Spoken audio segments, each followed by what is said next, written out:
To do list എല്ലാവരും practice തുടങ്ങിയല്ലോ. ഇരട്ടി പ്രൊഡക്ടിവിറ്റിക്കുള്ള മാർഗം ദാ പിടിച്ചോ, അച്ചീവ്മെന്റ് ലിസ്റ്റ്. ചെയ്യാനുള്ള കാര്യങ്ങളെ നമുക്ക് 4 ആയിട്ട് തിരിക്കാം. Do, delegate, decide and delete. ഡെലിഗേറ്റിൽ ആരംഭിക്കാം.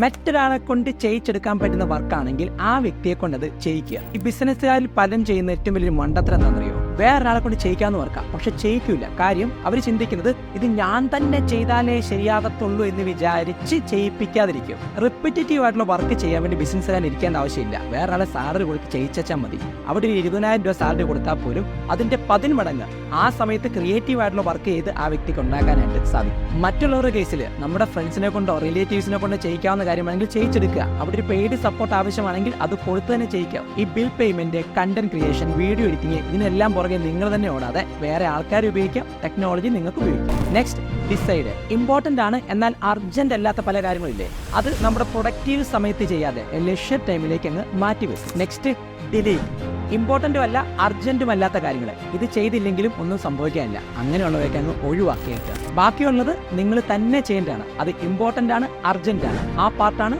ഡു. അങ്ങനെ നമ്മൾ ടു ഡു ലിസ്റ്റിൽ പറഞ്ഞ കാര്യങ്ങൾ ഇതുപോലെ 4 കോളങ്ങളായിട്ട് തിരിച്ച് അച്ചീവ്മെന്റ് ലിസ്റ്റ് ആക്കി ഒന്ന് പ്രാക്ടീസ് ചെയ്ത് നോക്കി. നിങ്ങളുടെ പ്രൊഡക്ടിവിറ്റി നേരെ ഡബിൾ ആകും. അപ്പോൾ കാര്യങ്ങൾ വ്യക്തമാണെങ്കിൽ അച്ചീവ്മെന്റ് ലിസ്റ്റ് എന്ന് കമന്റ് ചെയ്തിട്ട് പരിപാടി വേഗം ആരംഭിച്ചോളൂ. ഇൻസ്പയർ വിത്ത് അനീഷ് മോഹൻ.